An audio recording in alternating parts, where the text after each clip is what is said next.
Hello class 8th. In this video we explain chapter 11 direct and inverse proportion. Okay student, तो chapter 11 जो आपका है ये half yearly का है. अभी आपके हाफ ईयरली में एक चैप्टर और पढ़ना है आपको, cube and cube rule. Okay student, then we start chapter 11 direct and indirect variation. First we explain direct variation. Direct variation भी बोल सकते हैं एंड डायरेक्ट प्रपोर्शन भी बोल सकते हैं, ठीक है ना. तो दोनों आप यूज़ कर सकते हैं वर्ड.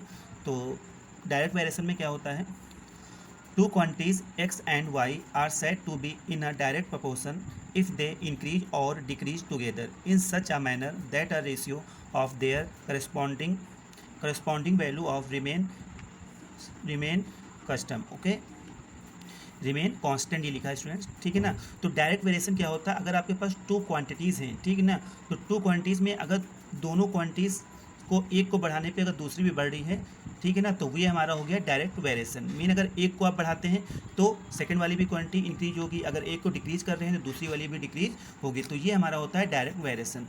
तो इसमें इसको एग्जाम्पल समझते हैं. एग्जाम्पल से आपको काफ़ी अच्छे समझ में आएगा. Suppose take example, if the cost of 5 books rupees 100 rupees. यहाँ पे 5 बुक्स का कॉस्ट कितना है, 100 रुपीज़ है. Okay student, and cost of 6 books 120 rupees and 2 books 40 rupees. Mean आप यहाँ पे देखिए, नंबर ऑफ बुक्स आप जितनी बढ़ाएंगे उतना हमारा अमाउंट भी क्या होगा, इंक्रीज होगा. मीन अगर हम बुक्स बढ़ा रहे हैं तो अमाउंट भी हमारा बढ़ रहा है, बुक्स कम कर रहे हैं तो अमाउंट भी हमारा क्या हो रहा है, लेस हो रहा है. तो ये हमारा होता है डायरेक्ट वेरिएशन. मीन अगर एक क्वांटिटी हम इंक्रीज करेंगे तो सेकंड वाली भी क्वांटिटी हमारी डिक्रीज होगी. ठीक है स्टूडेंट्स, तो ये होता है हमारा डायरेक्ट वेरिएशन. तो एग्जाम्पल से आपको समझ में आ गया होगा. Mean if increase number of book also increase amount. Okay, अगर यहाँ पे हम इंक्रीज कर रहे हैं बुक्स का, नंबर ऑफ बुक्स इंक्रीज करेंगे तो इंक्रीज हमारा अमाउंट भी हो जाएगा. ठीक, if decrease number of books, अगर नंबर ऑफ बुक डिक्रीज करेंगे तो आल्सो डिक्रीज अमाउंट, तो अमाउंट भी हमारा क्या हो जाएगा, डिक्रीज हो जाएगा. Okay student, then explain inverse variation. Inverse variation क्या होता है, इन्वर्स वेरिएशन जस्ट अपोजिट होता है डायरेक्ट वेरिएशन का. Inverse variation mean one number increase other number decrease. Mean इसमें क्या होता है, इन्वर्स वेरिएशन पे, इन्वर्स वेरिएशन में अगर आप एक क्वांटिटी को इंक्रीज करेंगे तो सेकंड क्वांटिटी आपकी डिक्रीज हो जाएगी. ठीक है, बट डायरेक्ट वेरिएशन में ऐसा नहीं था. उसमें अगर एक क्वांटिटी आप इंक्रीज कर रहे थे तो सेकंड वाली भी आपकी इंक्रीज हो रही, मतलब चेंजिंग जो होगी वो सेम क्वांटिटीज़ में होगी. ठीक है, बट इन्वर्स वेरिएशन में ऐसा नहीं होता है. इन्वर्स वेरिएशन में आप अगर एक क्वांटिटी को डिक्रीज कर रहे हैं तो सेकंड वाली भी क्या, सेकंड वाली क्या हो जाएगी, इंक्रीज हो जाएगी. अगर एक आप बढ़ा रहे हैं तो सेकंड वाली क्या हो जाएगी, लेस हो जाएगी. तो इसको एग्जांपल समझते हैं. सपोज दैट हेयर, यहाँ पे हम समझ लेते हैं कि ए से बी तक की जो हमारी डिस्टेंस है 400 किलोमीटर है. ओके स्टूडेंट, तो यहाँ से अगर कोई कार 40 किलोमीटर पर आवर्स की स्पीड से बी पॉइंट तक पहुंचना चाहता है तो उसे टाइम कितना लगता है, 1 आवर्स. 40 किलोमीटर की स्पीड से अगर वो चलता है तो उसे टाइम कितना लग जाता है, 1 आवर्स. अब देखिए यहाँ पे मैंने इसकी स्पीड इंक्रीज कर दी. मीन यहाँ पे 40 तो यहाँ पे कितना हो गया, 50 किलोमीटर. तो यहाँ पे टाइम इसका कितना हो रहा है, 1/2 hours. Mean when increase speed than less time. Okay student, when increase speed mean less time. अगर आप स्पीड बढ़ाते हैं तो आपका टाइम ड्यूरेशन क्या हो जाएगा, कम हो जाएगा. ठीक है, और अगर स्पीड आप लेस कर देते हैं तो टाइम ड्यूरेशन आपका क्या हो जाएगा, बढ़ जाएगा. तो ये तो आपको नॉर्मल सी बात है, आप समझ गए होंगे कि अगर आप स्पीड ज़्यादा तेज़ चलेंगे तो जहाँ पे आपको पहुँचना होता है वहाँ पे आपको टाइम कम लगेगा, और वही अगर स्पीड आप स्लो कर दें तो आपका टाइम ड्यूरेशन क्या हो जाएगा, ज़्यादा हो जाएगा. तो ये हमारा होता है inverse variation. Mean here more speed less time, less speed more time. तो ये हमारा हो गया inverse variation and direct variation. Take one example. In question 39 workers can complete a work in a 95 days. How many workers will complete the same work in 57 days? Mean अगर हम यहाँ देखें जो रिलेशन हमारा हो रहा है वर्कर्स के बीच में है और नंबर ऑफ डेज.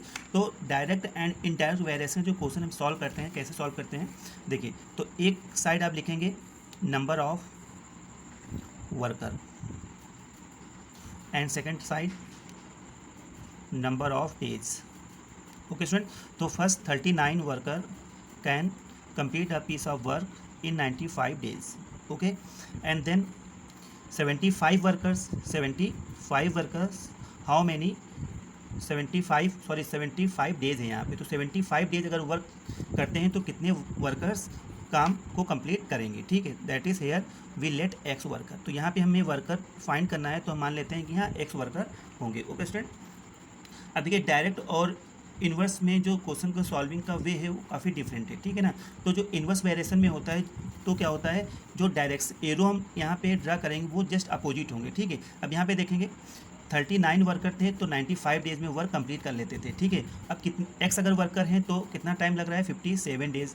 अब स्टूडेंट यहाँ पे देखेंगे मोर वर्कर, अगर ज़्यादा आदमी होंगे, ज़्यादा मैन होंगे तो किसी काम को बहुत जल्दी कर लेंगे, मतलब नंबर ऑफ डेज हमारा क्या हो जाएगा, कम हो जाएगा। More man less number of days, less man more number of days, okay, that is here inverse variation. तो जब इन्वर्स वेरिएशन होता है तो एरो की डायरेक्शन क्या होती है, हमारी अपोजिट होती है, ठीक है। और डायरेक्ट में क्या होती है, सेम होती है। डायरेक्ट आपने क्लास 7 में स्टडी किया होगा, तो मैं डायरेक्ट के भी कुछ एग्जांपल बताऊंगा, पहले आप इसको कॉन्सेप्ट को अच्छे से समझ लीजिए, ठीक है। तो यहाँ पे देखेंगे नंबर ऑफ वर्कर अगर हम यहाँ पे बढ़ाएंगे तो क्या हो जाएगा, नंबर ऑफ डेज लेस हो जाएंगे। तो अब यहाँ पे देखते हैं नंबर ऑफ, यहाँ पे देखिए नंबर ऑफ डेज कितने हैं, 95, यहाँ पे 57 है। यहाँ पे नंबर ऑफ डेज हमारे कितना है, इससे क्या है, मोर है।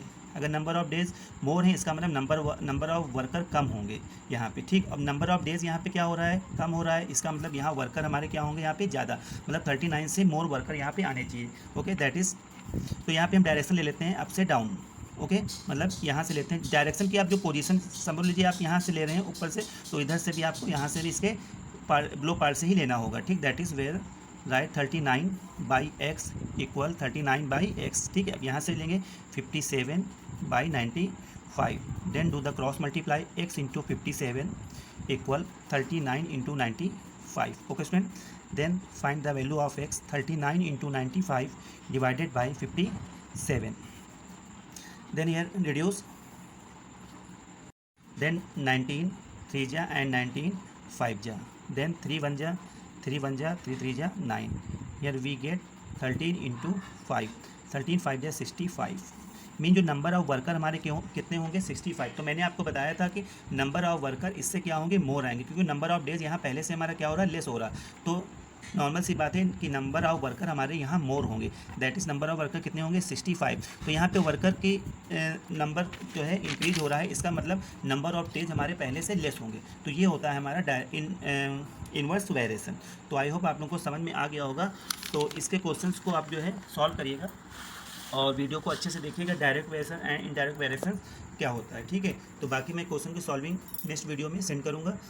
तो पहले आपको कॉन्सेप्ट को क्लियर करना होगा। एक क्वेश्चन आपको अगर दिया है, आपने क्वेश्चन लिखा, तो आपको ये आइडेंटिफाई करना आना चाहिए कि ये हमारा डायरेक्ट वेरिएशन है कि इन्वर्स वेरिएशन। अगर आप यही आइडेंटिफाई नहीं कर पाएंगे तो क्वेश्चन सॉल्व नहीं कर पाएंगे। तो वीडियो को अच्छे से देखेंगे, फिर उसके बाद क्वेश्चन को सॉल्व करेंगे। नेक्स्ट वीडियो में क्वेश्चन बताएंगे कैसे सॉल्व करना है। Okay student, thank you.